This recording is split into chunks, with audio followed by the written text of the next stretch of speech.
Bem-vindo ao Mistérios de Hogwarts. Se você é novo por aqui, inscreva-se no canal. Ative o sino de notificações e deixe nos comentários o que você acha que teria mudado se essa história tivesse acontecido de outra forma. Agora, esqueça tudo o que você sabe sobre o fim do torneio Tribruxo. Existe uma versão dessa noite que nunca foi contada, e ela começa com uma pergunta simples. E se Cedric não tivesse morrido? No cânone, a resposta para tudo o que se passa no cemitério de Little. Angleton é sempre a mesma, Potter sobrevive? Que não. E o mundo bruxo passa mais um ano inteiro negando uma verdade que custou uma vida para ser provada. Essa é a mecânica fundamental do universo. Uma morte serve de preço para a informação. O trauma é a moeda com que o sistema compra tempo. E Harry, ano após ano, paga essa conta sem nunca compreender que foi ele quem foi colocado no balcão. Mas existe uma regra mais antiga do que qualquer política do Ministério, mais profunda do que qualquer plano de Dumbledore, e que todos os arquitetos do status esqueceram de calcular. A magia sacrificial não é um evento de geração única. Ela é um princípio vivo. Quando uma pessoa interpõe a própria vida entre a morte e outro ser humano, com intenção pura e consciente. Algo antigo e absolutamente irreversível se ativa. Lily Potter não foi um acidente histórico. Foi a demonstração de uma lei. E Harry Potter, filho dessa mulher, herdeiro de um poder que carregava sem nunca ter sido, informado de sua natureza, que fora instrumentalizado por outros sem consentimento e mantido na ignorância como condição de utilidade política.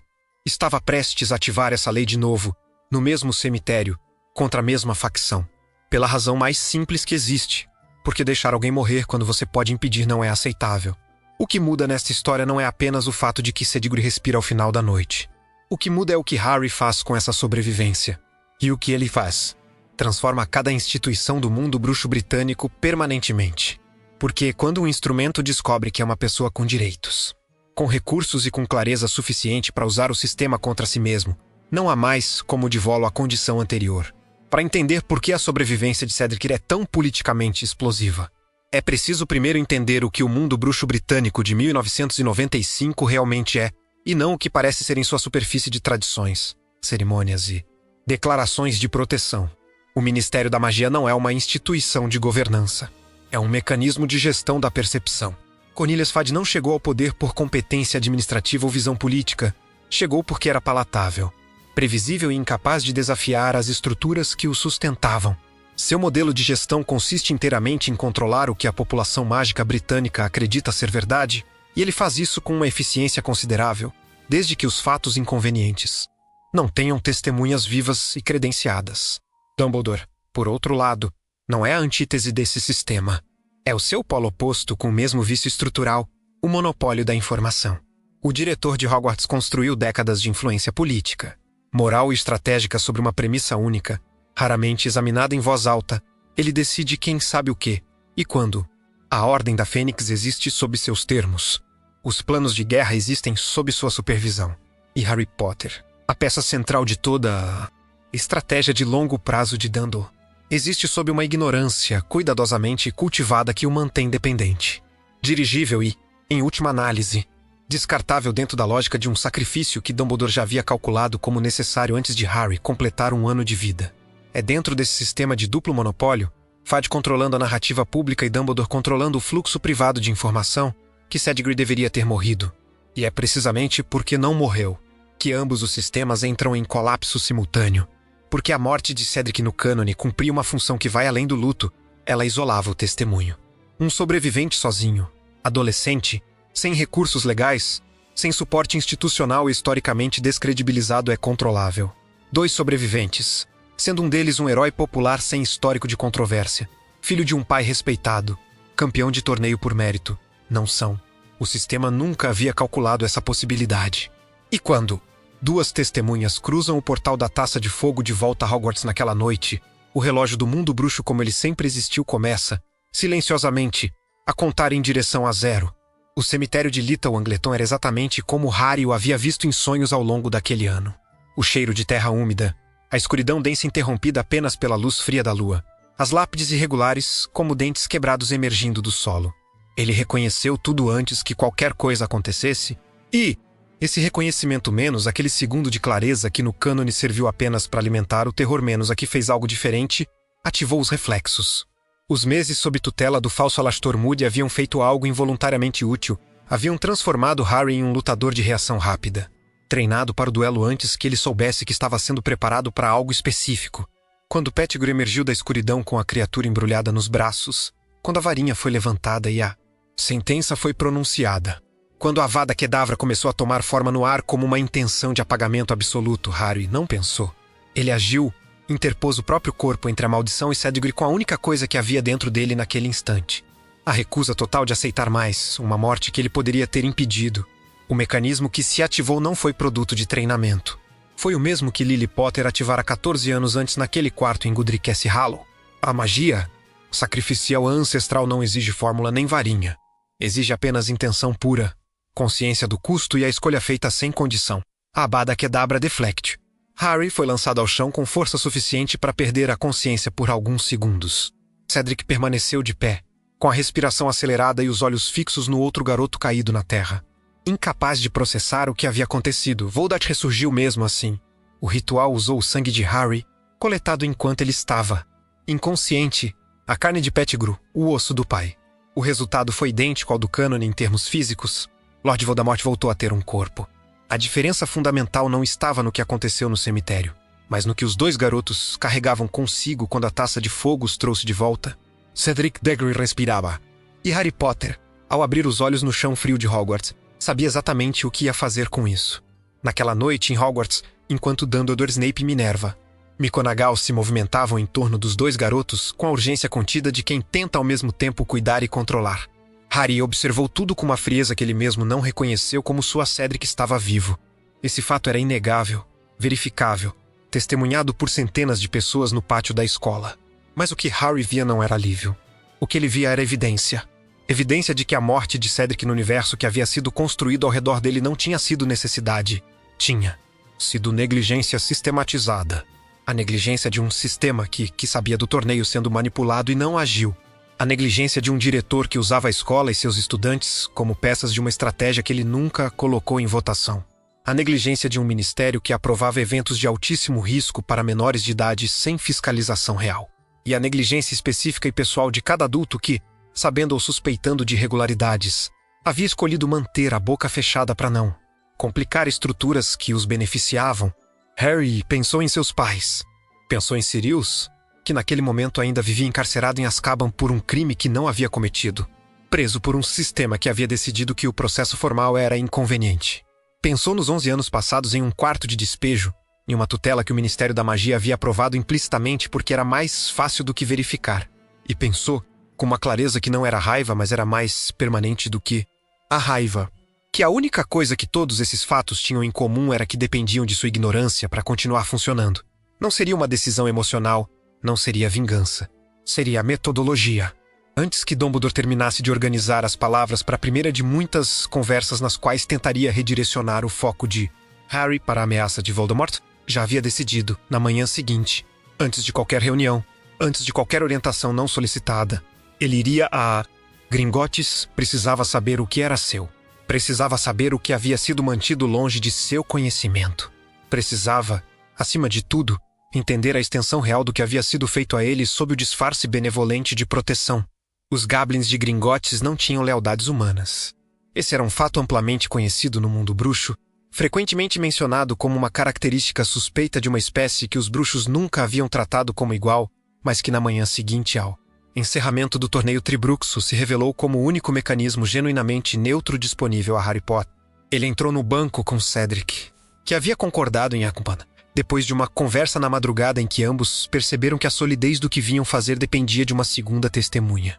O gerente que os recebeu foi chamado após Harry solicitar formalmente uma auditoria completa do espólio Potter, um direito contratual de qualquer herdeiro maior designado que ninguém havia informado a Harry existir. O que os documentos revelaram nos 40 minutos seguintes transformou silenciosamente cada pressuposto sobre o qual a narrativa de Harry como menino comum havia sido construída. A Casa Potter não era uma família de classe média mágica com uma fortuna modesta acumulada pelo pai. Era uma das casas antigas do mundo bruxo britânico, com registros de participação institucional remontando a séculos, participação em empresas mágicas de porte médio, múltiplas, propriedades que não Godric's Hollow, e um instrumento de poder que nenhum adulto de confiança havia mencionado a Harry em quase 5 anos de educação mágica. Um assento votante permanente no Wizengamot, O Parlamento e Tribunal Supremo do Mundo Bruxo Britânico. Esse assento estava vago desde a morte de James e Lily Potter. 13 anos sem representação. 13 anos de votos em aberto que outros haviam preenchido com influência indireta. Dumbledore, enquanto chefe do Wizengamot, havia administrado esse vácuo com a discrição de alguém que sabia exatamente o que estava fazendo ao não preenchê-lo. Harry assinou os documentos de assunção do espólio com a mão firme de quem não está com raiva, mas com propósito. Cedric assinou como testemunha. O gerente Gablin selou os registros com a eficiência de quem não tem interesse no drama humano que acaba de ajudar a iniciar. Do lado de fora de Gringotts, a Londres mágica seguia seu ritmo habitual, completamente alheia ao fato de que o equilíbrio político que havia governado o mundo bruxo britânico por uma geração havia, naquele exato momento, começado a desmoronar. A primeira reação do Ministério da Magia chegou antes do café da manhã do dia seguinte, na forma de um artigo no Profeta Diário assinado por Rita Skeeter. O texto era cirúrgico na crueldade. Descrevia Harry Potter como um adolescente instável que havia perturbado a cerimônia de encerramento do torneio com afirmações delirantes sobre o retorno do Lorde das Trevas, e Cedric Diggory como uma testemunha que claramente havia sofrido um trauma psíquico severo e necessitava de tratamento, não de plateia. Era exatamente o tipo de peça que Cornelius Fudge sabia como encomendar, tecnicamente sem afirmações verificáveis, construída inteiramente sobre insinuações de instabilidade emocional, e projetada para criar na mente do leitor médio uma associação reflexiva entre o nome Harry Potter e a palavra mentira. No passado, teria funcionado. No passado, Harry não tinha recursos para responder além de sua própria voz, que o Ministério já havia treinado o público a considerar suspeita. Mas Fudge cometeu um erro que definiria todo o arco político dos meses seguintes. Incluiu Cedric no ataque. Cedric não tinha histórico de controvérsia. Era filho de Amos Diggory, um funcionário respeitado do próprio Ministério da Magia. Era campeão de torneio por mérito demonstrado. Admirado por estudantes de todas as casas de Hogwarts e conhecido como honesto e equilibrado por todos que o conheciam em qualquer capacidade. Difamá-lo ao lado de Harry não reduzia a credibilidade de Harry. Elevava de Cedric ao nível de mártir institucional. Uma categoria que o Ministério nunca havia precisado enfrentar porque nunca havia atacado alguém sem vulnerabilidades exploráveis. As cartas ao Profeta Diário começaram a chegar ainda naquele dia. A maioria pedia retificação. Algumas exigiam investigação independente. Uma pequena, mas vocal minoria de cidadãos mágicos britânicos que havia silenciosamente duvidado da versão oficial do fim do torneio desde o momento em que 2 garotos claramente traumatizados cruzaram o portal. De volta começou a encontrar em Cedric um rosto que reconhecia como confiável. Fudge havia calculado que atacar 2 garotos seria mais eficiente do que atacar um. Havia se esquecido de calcular que um dos garotos era exatamente o tipo de pessoa que torna qualquer narrativa de difamação estruturalmente insustentável no longo prazo, alguém sem motivo visível para mentir e com tudo a perder se o fizesse, em uma sociedade onde a reputação familiar ainda pesava como evidência. Dumbledore pediu para falar com Harry na tarde daquele mesmo dia, em seu escritório circular no topo da torre, entre as tralhas de prata giratórias e o olhar atento de Fawkes empoleirado ao fundo. A reunião tinha todos os elementos da cenografia cuidadosamente construída que o diretor utilizava quando precisava que uma conversa parecesse acolhedora, mas funcionasse como redirecionamento estratégico. O tom era gentil. A voz era grave e pausada com a cadência de quem passou décadas refinando o ritmo das próprias palavras. As frases foram escolhidas com a precisão de alguém que aprendeu a dizer coisas sérias de uma maneira que parece conselho em vez de instrução, que parece proteção em vez de controle. Dumbledore reconheceu o que Harry havia feito no cemitério, com o devido peso. Reconheceu o valor extraordinário de 2 sobreviventes em vez de um. Mencionou Cedric com afeto genuíno e gratidão sincera. E então, com a suavidade de alguém que genuinamente acreditava estar sendo razoável. Sugeriu que as ações legais iniciadas naquela manhã, ele já sabia de Gringotts. O que por si só dizia algo relevante sobre a extensão de seus canais de informação, deveriam ser postergadas. Havia uma guerra chegando. O tempo era essencial. As energias precisavam ser direcionadas para o que realmente importava. Harry ouviu tudo sem interromper. Depois fez uma única pergunta, colocada com a mesma calma deliberada que havia aprendido. Sem querer, a partir dos próprios métodos de Dumbledore. O senhor sabia da existência do assento no Wizengamot. A pausa que se seguiu foi curta. Dumbledore era demasiadamente habilidoso para uma hesitação visível e longa, mas foi suficiente para ser registrada. Disse que sim. Explicou que a decisão de não informar Harry havia sido tomada em função de sua segurança, de sua idade, de circunstâncias complexas que precisariam de Contexto adequado para serem compreendidas em sua totalidade. Harry assentiu com calma. Disse que compreendia. E então informou ao diretor, com a polidez plana de quem não está pedindo autorização, que as ações legais continuariam. Que qualquer conversa sobre a guerra, sobre Voldemort, sobre planos e estratégias, seria bem-vinda desde que acontecesse entre pessoas com acesso à mesma informação. Pela primeira vez em décadas, Dumbledore se viu do lado errado de uma negociação que não havia previsto porque havia assumido, durante anos, que Harry nunca teria os instrumentos para iniciá-la. 2 dias após o encerramento do torneio, Harry e Cedric se apresentaram perante um notário da Suprema Corte dos Bruxos, acompanhados de Barmouth Jr., um solicitor do mundo bruxo que Cedric havia localizado via referência familiar e que aceitou o caso com a serenidade profissional de quem reconhece estar diante de um documento de importância histórica potencial. A declaração juramentada, conjunta que entregaram aquele cartório, não era uma queixa emocional nem um relato de testemunha ocular informal. Era um documento técnico e estruturado. Descrevia em sequência cronológica e verificável cada evento do cemitério de Little Angleton, a chegada via Taça de Fogo. A identidade de Pettigrew Menos, cujo nome constava oficialmente nos registros do Ministério como morto desde 1981. Como executor imediato dos eventos, o ritual de ressurreição com identificação dos componentes utilizados, identidade de Lord Voldemort como beneficiário do ritual e a deflexão da Avada Kedavra por mecanismo de magia sacrificial com Harry Potter como agente consciente. Cada afirmação foi jurada sob o encantamento de veracidade ampliado, o instrumento de maior peso probatório disponível na lei mágica britânica, equivalente ao testemunho sob juramento acrescido de uma camada de verificação mágica que torna a mentira fisicamente impossível para quem a presta. O notário leu cada página em silêncio, selou o documento com o lacre da Suprema Corte, entregou as cópias sem comentário pessoal. E então acrescentou, com a precisão neutra de quem cumpre uma obrigação funcional, que os membros do tribunal que recebessem notificação deste registro e optassem por ignorá-lo sem investigação formal ficariam legalmente expostos à acusação de cumplicidade por omissão em caso de qualquer evento futuro atribuível ao retorno ali descrito. Era uma informação factual e técnica, sem coloração dramática. Era também a primeira vez que o aparato legal do mundo bruxo britânico havia sido oficialmente colocado em posição de ter que escolher entre investigar a verdade ou implicar a si mesmo. Cornelius Fudge recebeu a notificação naquela mesma tarde. Leu o documento 3 vezes.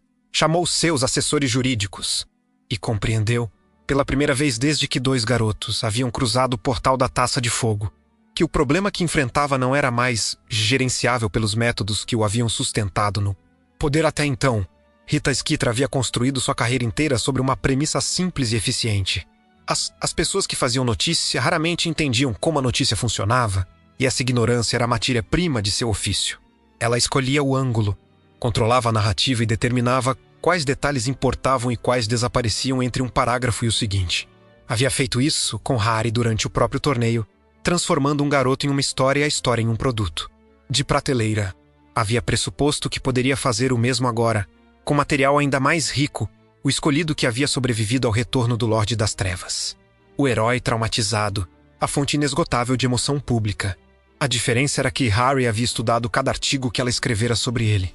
Havia mapeado os padrões, onde ela exagerava, onde ela distorcia, onde ela substituía fatos por insinuações de forma que a insinuação parecesse mais real do que o fato.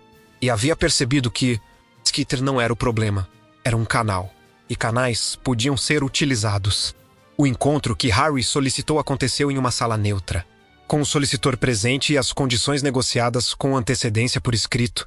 Nenhuma citação fora de contexto, nenhuma paráfrase de diálogos que ela não houvesse gravado com consentimento, nenhuma informação atribuída a fontes secundárias não identificadas, e o direito de revisão de qualquer afirmação diretamente atribuída a Harry antes da publicação Skeeter. Aceitou porque a alternativa era não ter a história.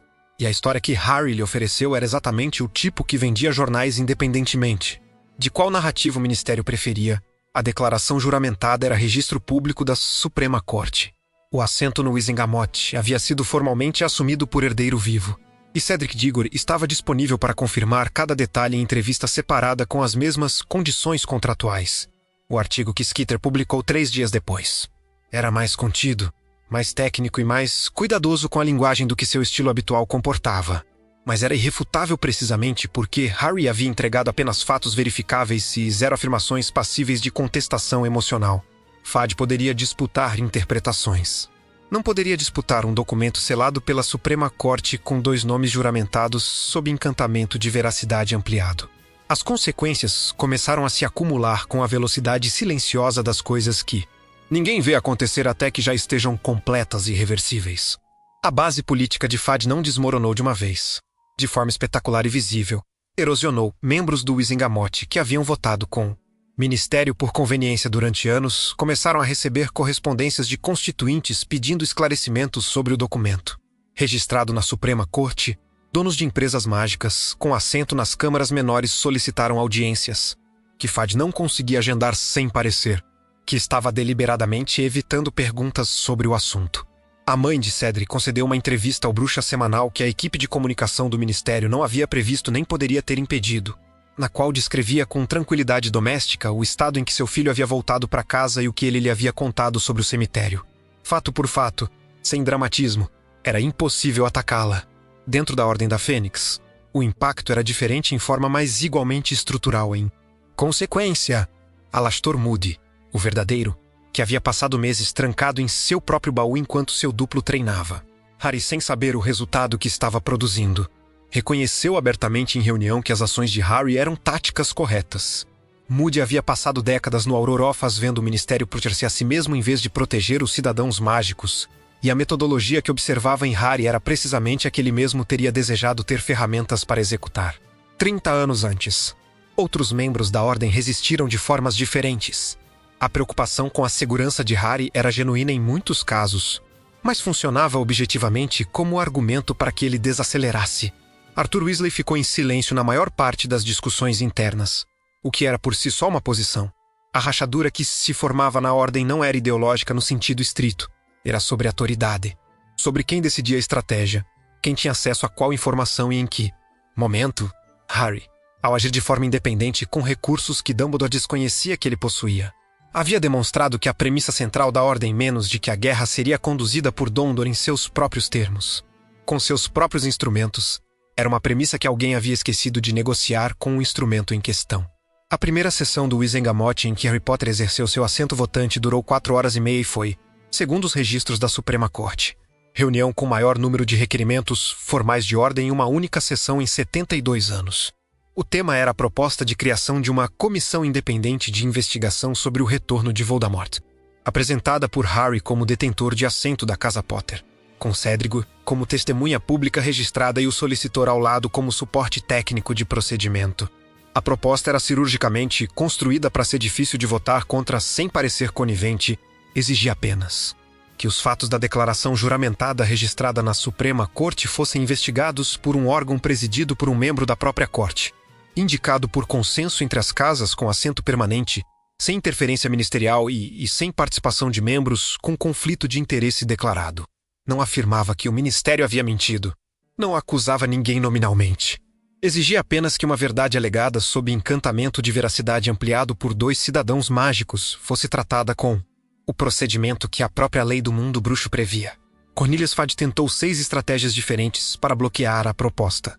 Tentou contestar a legitimidade do assento Potter com base em sua vacância prolongada, argumento que o solicitor derrubou em 3 minutos citando os artigos do Estatuto das Casas Antigas. Tentou alegar que a proposta era prematura, argumento que colapsou quando a declaração juramentada foi citada como evidência insuficiente para abertura formal. Tentou propor uma comissão alternativa sob supervisão ministerial, que 4 membros do Wizengamot recusaram por conflito de interesse evidente. Tentou questionar o procedimento de apresentação da moção, tentou solicitar adiamento para consultas técnicas. E tentou, como último recurso, apelar ao prestígio de Dumbledore, pedindo que o chefe do Wizengamot se manifestasse sobre a proposta. Dumbledore ficou em silêncio por um momento que todos na sala sentiram durar mais do que devia. E então disse, com a precisão de quem está sendo observado pela história, que a proposta era procedimentalmente correta. A comissão passou com 17 votos a favor, 8 contra e 3 abstenções. Fudge saiu da sessão com o rosto de quem acabou de perceber que a próxima eleição já não existe mais da forma que havia planejado.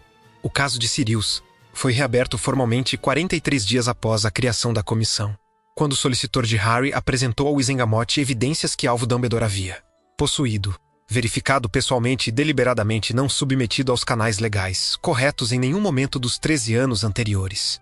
A peça central era simples e devastadora na sua simplicidade, o testemunho de 3 pessoas, Potter, Hermione Granger e Rony Weasley, com 2 deles agora acima da maioridade mágica, descrevendo em detalhe verificável o encontro com Peter Pettigrew vivo na noite em que Sirius quase havia sido submetido ao beijo do Dementador nos terrenos de Hogwarts.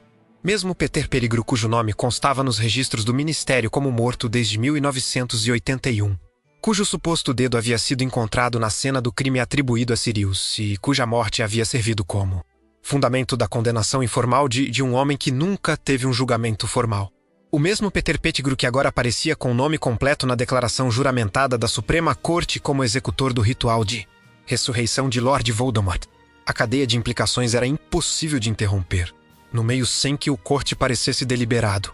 Sirius Black havia sido encarcerado por 12 anos sem julgamento, com base em circunstâncias que nunca foram investigadas com o rigor mínimo exigido por lei, em um sistema que havia escolhido a eficiência da condenação sobre a obrigação do processo legal. O Ministério havia tolerado essa irregularidade por mais de uma década porque Kirill implicava admitir que ela havia existido, e a admissão criava jurisprudência inevitável. Se Sirius Black havia sido preso sem julgamento, quantos outros casos apresentavam a mesma falha estrutural? Fad tentou argumentar que a reabertura geraria instabilidade em um momento de tensão crescente. Recebeu de volta a única pergunta que não tinha resposta defensável. Um inocente deveria permanecer injustamente penalizado porque o momento de Kirill era inconveniente para a instituição responsável pelo erro? A absolvição formal de Sirius foi aprovada na sessão seguinte. A indenização do Estado foi vinculada automaticamente ao precedente, e o Ministério foi forçado a emitir, pela primeira vez em sua história contemporânea, uma admissão formal de falha judicial. O texto era seco, técnico, sem o nome de nenhum responsável específico, mas estava no registro permanente, e registros não desaparecem. A revelação mais perturbadora daquele período não veio de nenhum documento oficial, nenhuma votação do Wizengamot, nenhuma manchete do Profeta Diário. Veio de uma conversa privada entre Harry e Dumbledore que aconteceu semanas após a absolvição de Sirius, em uma tarde de chuva no escritório do diretor, e que mudou de forma permanente a natureza de cada interação que os dois teriam dali em diante. Harry havia chegado àquela conversa com uma pergunta específica, derivada de um documento que seu solicitor havia descoberto nos arquivos do espólio. Potter, uma correspondência entre James, por Dumbledore datada de outubro de 1981, poucos dias antes da morte de seus pais, que sugeria que James sabia de uma profecia, mas não conhecia seu conteúdo completo. Harry não havia performado raiva. Havia simplesmente colocado o documento sobre a mesa e perguntado o que Dumbledore sabia sobre o que havia sido dito naquela profecia e desde quando sabia. Dumbledore respondeu com verdade. Pela primeira vez em toda a relação entre os dois, respondeu com verdade completa, sem omissões gerenciadas, sem o timing cuidadosamente calculado que havia caracterizado cada revelação anterior. Talvez porque soubesse que a alternativa era uma mentira que Harry já tinha meios de verificar. Talvez porque, em algum nível que ele mesmo não examinou em voz alta, sentisse o peso acumulado de tudo que havia sido mantido fora do alcance daquele garoto por razões que nunca haviam sido submetidas ao consentimento de ninguém além dele próprio. A profecia implicava que um dos dois, Harry ou Voldemort, deveria matar o outro. Dumbledore havia construído uma estratégia de décadas em torno dessa implicação, sem jamais consultar a pessoa que deveria executar o papel terminal de peça sacrificial. Ouviu tudo. Ficou em silêncio por um longo momento. E então disse, com a calma específica de quem já processou emocionalmente antes que as palavras chegassem: a profecia dizia que um deve matar o outro. Não dizia que o processo precisava ser conduzido nos termos de ninguém além dos envolvidos. Dumbledore não respondeu de imediato. Era a primeira vez em décadas que alguém havia reformulado os termos de uma das premissas centrais de sua estratégia com precisão suficiente para que ele não tivesse resposta preparada. A proposta de reforma da tutela mágica de menores foi apresentada ao Wizengamot com a documentação mais meticulosamente preparada de todo o processo político que Harry havia conduzido até então. Não porque fosse a mais urgente do ponto de vista da guerra que se aproximava, mas porque era a que tocava no nervo mais profundo e mais cuidadosamente protegido do sistema, a questão de como o mundo bruxo havia permitido que sua figura pública mais importante crescesse em condições que nenhum mecanismo de fiscalização teria aprovado se houvesse sido consultado em algum momento dos 10 anos anteriores. A documentação incluía os laudos médicos de Madame Pomfrey compilados ao longo dos anos de Hogwarts de Harry, que registravam com a objetividade clínica de um prontuário um padrão consistente de má nutrição na infância, fraturas antigas que haviam cicatrizado sem tratamento adequado e indicadores físicos compatíveis com privação sistemática de cuidados básicos durante a fase de crescimento. Incluía os registros do Ministério que confirmavam que a decisão de colocar Harry sob tutela dos Dursleys havia sido sancionada, ao menos por omissão, por funcionários cujos nomes constavam nos arquivos de decisões de tutela do período, e incluía um parecer legal demonstrando que nenhum protocolo de verificação de adequação da tutela havia sido executado em qualquer momento entre 1981 e 1001, quando Harry ingressou em Hogwarts pela primeira vez. O objetivo declarado da proposta era a criação de um sistema obrigatório e independente de verificação periódica das condições de tutela de menores mágicos criados por Nobrux ou em circunstâncias não padronizadas, com supervisão da Suprema Corte em vez do Ministério. O objetivo estrutural era fechar para sempre a possibilidade legal de que qualquer instituição colocasse uma criança mágica em condição de vulnerabilidade gerenciada, como instrumento de política de longo prazo. Era impossível votar contra a proposta sem assumir publicamente que as condições que ela buscava prevenir eram aceitáveis dentro do sistema. 7 membros do Wizengamot tentaram apresentar emendas que diluiriam o alcance da legislação. Cada emenda foi respondida pelo solicitor de Harry com linguagem técnica que tornava a rejeição da emenda a posição legalmente mais defensável diante do registro público. A proposta passou com margem confortável. Legislação mais pessoalmente significativa de todo o processo de Harry havia sido aprovada sem que ele precisasse mencionar o próprio nome em nenhum momento do debate. O que nenhuma instituição do mundo bruxo britânico havia previsto. O que nenhum modelo político ou estratégico havia incluído como variável em seus cálculos. Era o efeito cumulativo de ver cada passo de Harry ser ao mesmo tempo tecnicamente irrepreensível e moralmente difícil de contestar sem exposição. Não havia como atacar-o. Assento no Wizengamot era um direito contratual, exercido rigorosamente dentro das normas que o próprio sistema havia estabelecido. Não havia como contestar a declaração juramentada. Era registro legal produzido com um instrumento de maior peso probatório disponível na lei mágica britânica. Não havia como difamar a absolvição de Sirius. Era o cumprimento de uma obrigação de justiça que o sistema havia prometido, em teoria, garantir a todos os seus cidadãos. E não havia como se opor à reforma da tutela sem assumir uma posição pública indefensável em uma sociedade que ao menos performava. Como valor central, a proteção de crianças vulneráveis. Cada vitória de Harry era ao mesmo tempo uma exposição do sistema que havia funcionado por décadas não porque fosse justo, mas porque as pessoas certas estavam dispostas a não fazer perguntas sobre os custos pagos pelas pessoas erradas. A narrativa heróica tradicional pressupunha um herói que recebe seus poderes, confia nas instituições, derrota o inimigo e retorna ao status quo levemente melhorado. Harry havia recusado essa narrativa de forma metódica e sem dramatismo, e a recusa era mais perturbadora para o sistema do que qualquer confronto direto teria sido, porque não dava ao sistema um inimigo identificável para combater, dava apenas espelhos. Cedric Diggory havia voltado a Hogwarts para seu 6º ano sem fanfarra.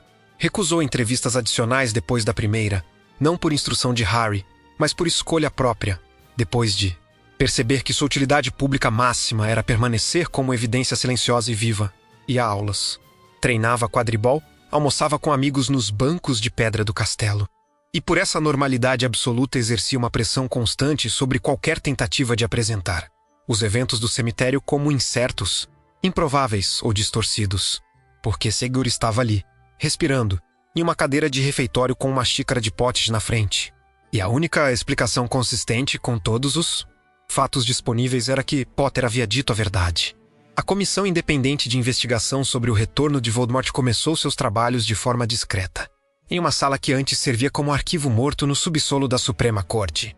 Mas seus efeitos irradiaram para cada corredor de poder do mundo bruxo, presidida por uma juíza de Mayday, de linhagem modesta e reputação inabalável, escolhida precisamente por não ter vínculos explícitos nem com o Ministério nem com Dumbledore.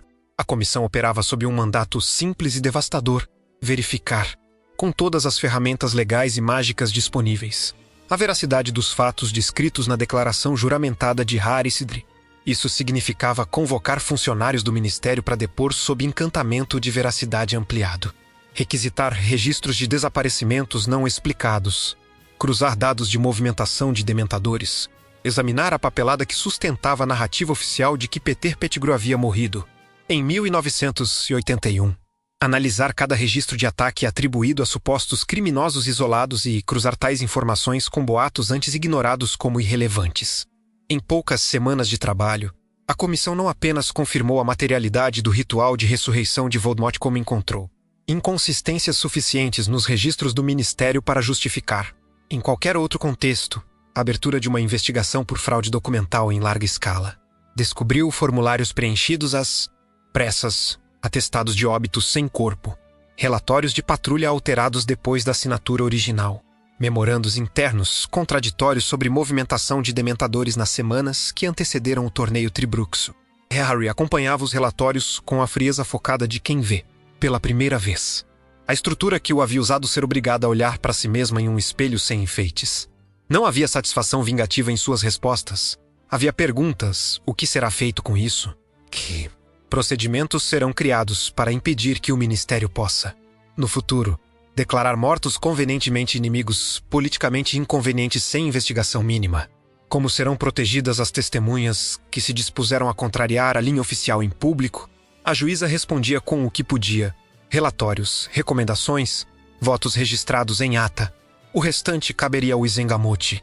E o Wizengamot, agora com Potter sentado em um de seus assentos e um Diggory vivo caminhando pelos corredores, já não era o mesmo órgão que havia homologado silenciosamente a prisão de Sirius Black sem uma pergunta sequer. O momento em que Harry deixou de reagir e passou a comandar. Não foi um discurso inflamado nem uma cena dramática em algum salão principal. Foi uma reunião de trabalho, em uma sala pequena, com meia dúzia de pessoas sentadas em cadeiras desconfortáveis e pilhas de pergaminhos entre elas. O tipo de cenário que raramente entra para os contos heróicos, mas onde os sistemas realmente mudam. Estavam presentes Harry, Sirius, Remo, Lupin e Hermione, Rony, o Solicitori, por insistência própria. Alastor Moody. O tema formal era a organização prática daquilo que Hermione havia começado a chamar, meio em brincadeira, meio em diagnóstico preciso, de arquitetura de accountability. O que já havia sido feito: comissão independente, reforma da tutela, absolvição de Sirius, assento no Wizengamot. O que precisava ser feito: transformar esses eventos em precedentes, esses precedentes em normas, e essas normas em hábitos institucionais que sobrevivessem ao fim da guerra. A queda eventual de Fade à Morte de Dumbledore, a própria vida de Harry.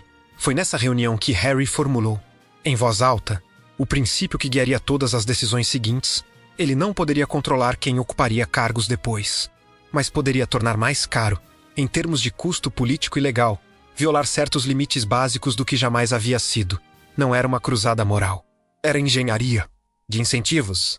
Sistemas mudam não quando as pessoas ficam melhores, mas quando fazer o errado fica mais caro do que fazer o mínimo certo. Sirius ouviu isso, com uma expressão que misturava orgulho e uma tristeza antiga. A tristeza de alguém que percebe que a geração seguinte precisou aprender em poucos meses o que a sua levou décadas para começar a vislumbrar.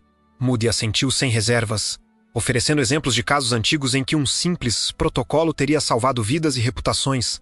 Hermione abriu um pergaminho novo e começou a escrever cabeçalhos: procedimentos obrigatórios para casos de desaparecimento, revisão periódica de detenções sem julgamento, protocolos de proteção a menores em situações de guerra, regras claras para o uso de dementadores, critérios mínimos para a decretação de sigilo em investigações.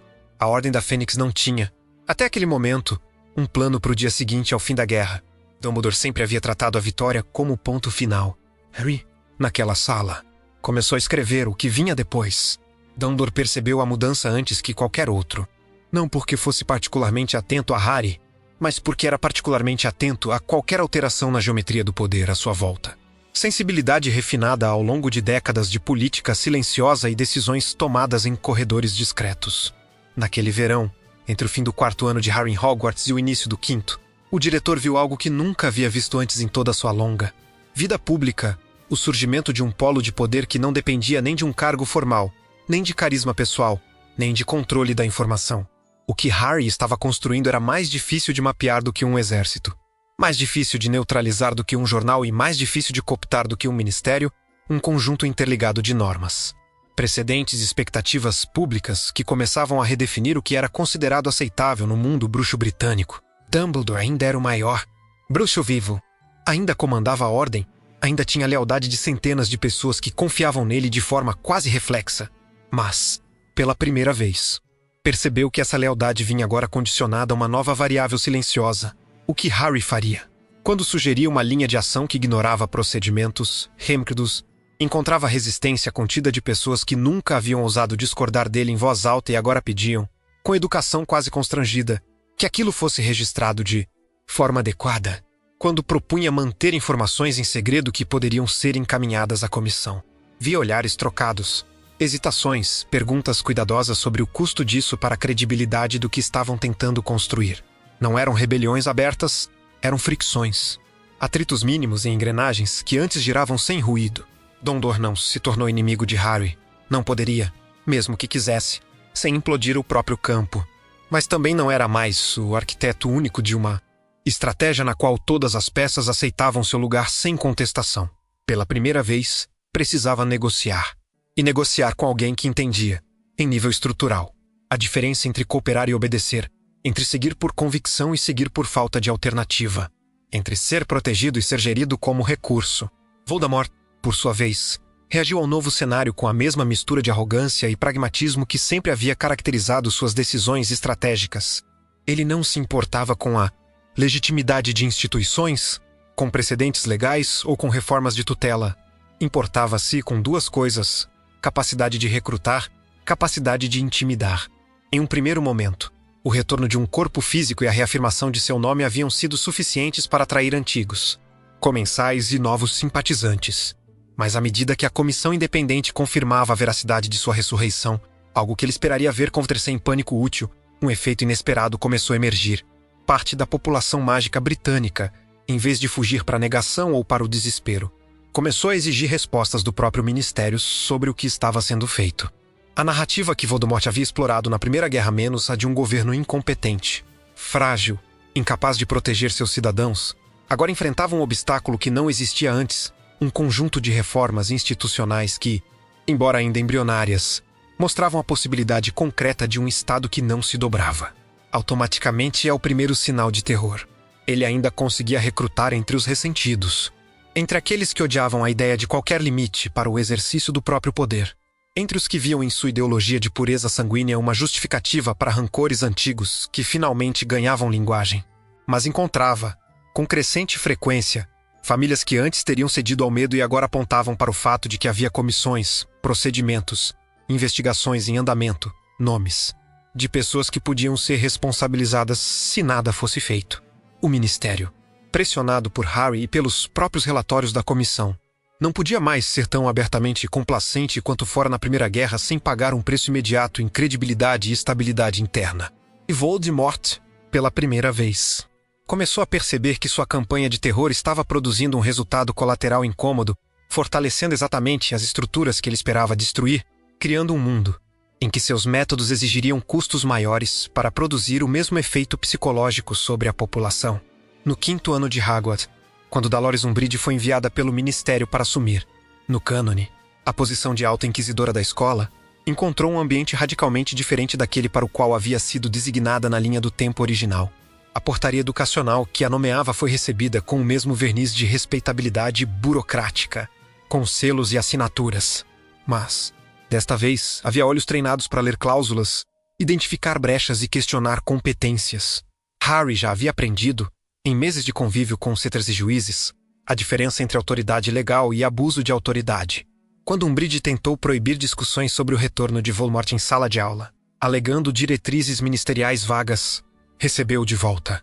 Em assembleia estudantil convocada pelos monitores de casa com base em um regulamento antigo que ninguém usava, exigência de ver por escrito a portaria específica que autorizava a censura de conteúdo curricular em Hogwarts. Quando tentou instaurar detenções com métodos punitivos que beiravam a tortura, encontrou não apenas resistência moral, mas uma reação institucional.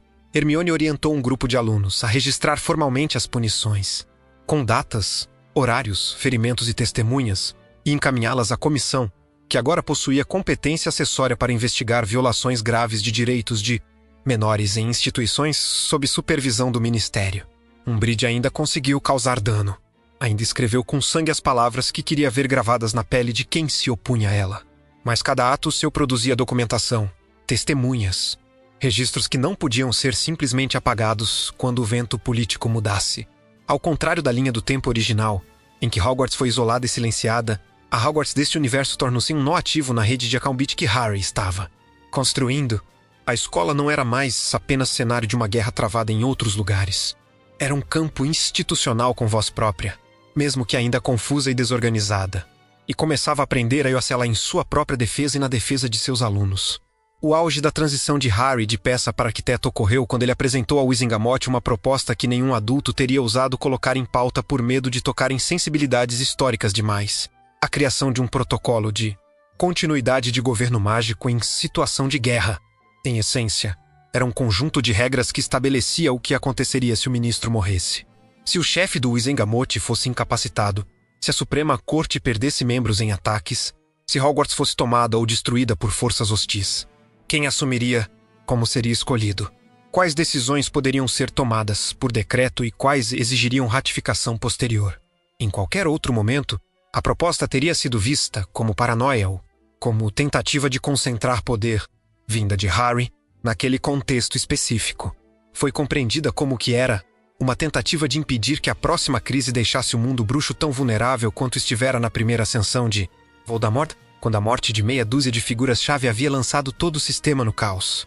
Dumbledore apoiou a proposta em público, talvez por convicção, talvez por não ver alternativa que não o colocasse na posição de alguém que se opunha à preparação racional para a guerra que ele mesmo anunciara tantas vezes. Fudge tentou diluir o alcance do protocolo, reduzindo-o a um conjunto de recomendações não vinculantes. O Wizengamot, entretanto, agora povoado por membros que já haviam sentido na pele o peso de decisões tomadas sem rede de proteção, aprovou a versão mais robusta, com linhas sucessórias claras, limites temporais para poderes de emergência, obrigação de prestação de contas posterior e mecanismos automáticos de convocação da Suprema Corte em caso de ruptura institucional grave. Pela primeira vez na história recente, o mundo bruxo britânico possuía um plano formal para continuar existindo mesmo que suas figuras centrais caíssem. Não dependia mais de um único velho genial segurando tudo nas mãos. Dependia de estruturas. E essas estruturas, gostando ou não, tinham o nome de Harry Potter gravado em suas primeiras páginas, não como salvador místico, mas como autor de uma política pública que outros teriam que seguir. Quando a guerra deixou de ser uma expectativa e passou a ser uma sequência de eventos diários. O novo sistema já existia o suficiente para ser testado na prática. O primeiro grande ataque de Voldemort à infraestrutura do mundo bruxo britânico. Uma investida coordenada contra o Departamento de Mistérios, o Beco Diagonal e 2 casas de famílias de sangue promoderadas que haviam recusado discretamente convites para se alinhar. Produziu caos, feridos e manchetes, mas não produziu colapso institucional. O protocolo de continuidade foi automaticamente acionado quando o ministro, em um ato de coragem tardia, se colocou na frente de um feitiço que teria atingido uma funcionária júnior no átrio do ministério e caiu inconsciente, entre a vida e a morte. A linha sucessória assumiu, sem debate, porque os nomes já estavam registrados. A Suprema Corte convocou sessão extraordinária porque o mecanismo que permitia isso havia sido aprovado meses antes. A comissão independente, que muitos haviam tratado como formalidade incômoda, tornou-se o órgão para onde convergiam informações de ataques, movimentações de dementadores, falhas operacionais. Aurors que antes responderiam diretamente a ordens informais de chefes políticos passaram a registrar por escrito instruções, que pareciam contrariar os novos procedimentos, conscientes de que poderiam ser chamados a depor. Hogwarts, alvo simbólico óbvio, havia sido reforçada não apenas com feitiços, mas com protocolos, rotas de evacuação definidas, responsáveis claros por cada grupo de alunos, comunicação direta com a Suprema Corte em caso de violação grave, quando um grupo de comensais conseguiu, por algumas horas, tomar uma das torres da escola. Encontrou resistência organizada, não apenas bravura caótica. Professores sabiam o que fazer. Alunos sabiam para onde ir. E o mundo bruxo, ao ler no Profeta Diário do dia seguinte que houvera um ataque, mas que o sistema havia funcionado de acordo com regras estabelecidas, experimentou algo que raramente tivera em épocas de guerra medo. Sim, mas acompanhado de uma sensação de que não estava completamente à mercê da vontade de homens excepcionalmente poderosos. Fossem eles Voldemort ou qualquer outra figura. Cedric, nesse novo mundo, tornou-se a prova viva não apenas do retorno de Voldemort, mas do funcionamento de uma sociedade que aprendera a duras penas a não sacrificar testemunhas para preservar narrativas convenientes. Ele se formou em Hogwarts sem morrer, em um labirinto, sem ser transformado em símbolo vazio. Recusou convites para candidaturas políticas imediatas, preferindo ingressar em um programa de treinamento avançado de Aurores reformulado após pressão da Comissão para incluir disciplinas de ética institucional e responsabilidade legal de agentes do Estado. Sua presença em qualquer sala onde se discutia política pública funcionava como lembrete silencioso de que cada decisão teórica tinha um rosto possível. Sirius Black, por sua vez, reconstruía uma vida que nunca deveria ter sido interrompida. Agora não como fugitivo, mas como homem absolvido com direito reconhecido à reparação. Ele se tornou, quase contra a própria vontade, um defensor incômodo e persistente da revisão de casos antigos de Azkaban, usando sua história como exemplo de que erro judiciário não era aberração isolada, mas sintoma de um sistema que havia funcionado por conveniência.